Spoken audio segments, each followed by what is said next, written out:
Bus ఆపలేదనే కారణంతో RTC డ్రైవర్పై మహిళ చెప్పుతో కొట్టిన ఘటన మోపిదేవుల్లో చోటు చేసుకుంది. వివరాల మేరకు అవనిగడ్డ నుంచి విజయవాడ వెళ్తున్న కరకట్ట బస్సును పులిగడ్డ వంతెనపై మహిళ బస్సు ఎక్కడానికి ఆపింది. కానీ బస్సు ఆపకుండా డ్రైవర్ వెళ్లిపోయాడు. దీంతో మహిళ బస్సును వెంబడిస్తూ మోపిదేవి ప్రధాన సెంటర్లో బస్సు ఎక్కి డ్రైవర్ను చెప్పుతో చెంప మీద కొట్టింది.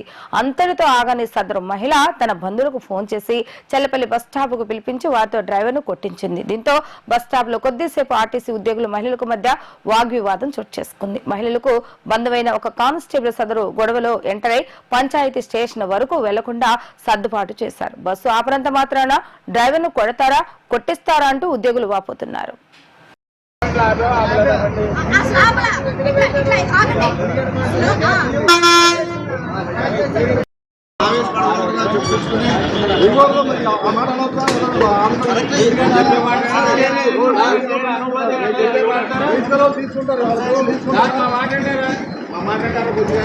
నగపోలు కప్తాన్ మాల్ పరిస్థితి చెప్పండి.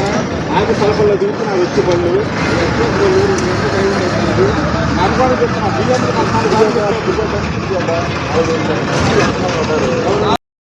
ఎందుకు కొట్టాను?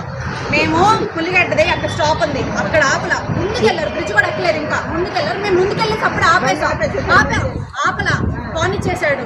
అప్పటి నుంచి మళ్ళీ టోల్ గేట్ దగ్గర వెనకాల నుంచి వారం కొట్టుకుంటానే ఉన్నారు. టోల్ గేట్ దగ్గర చూస్తూనే ఉన్నారు. బస్సులో నుంచి చూసాను కొడుతున్నప్పుడు చూస్తూనే ఉన్నాడు. టోల్ గేట్ దగ్గర స్లో చేశారు టికెట్ తీసుకోవడానికి. అక్కడ ఆగి నుంచున్నా, అక్కడ ఆపలా. మళ్ళీ అక్కడ ఏంటి గుడి దగ్గర ఆపాడు. నాకు టైం దాటదు. ఒక నిమిషం నేను చెప్పాలి.